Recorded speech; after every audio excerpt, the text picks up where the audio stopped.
Inilabas ng Pulse Asia ang resulta ng kanilang Senatorial Preferences Survey na ginawa nitong Abril. Ating saksihan. Sa April 2025 Pulso ng Bayan Pre-Electoral National Survey ng Pulse Asia, 14 na kandidato ang may statistical chance na manalong senador sa eleksyon 2025. Ito ay sina Senador Bongo, Congressman Erwin Tulfo, dating Senate President Tito Soto, Senators Bato de la Rosa at Bong Revilla, dating Senador Ping Lacson, Ben Tulfo, Senator Lito Lapid, Makati Mayor Abby Binay, Senator Pia Cayetano, Willie Revillame, Congresswoman Camille Villar, at mga dating Senador Manny Pacquiao at Bam Aquino.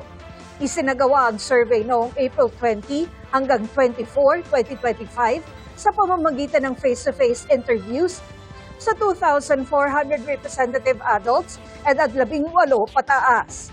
Mayroong plus-minus 2% na error margin ng survey at confidence level na 95%. Para sa GMA Integrated News, Tina Panganiban Perez ang inyong saksi. Mga kapuso, maging una sa saksi. Mag-subscribe sa GMA Integrated News sa YouTube para sa iba't ibang balita.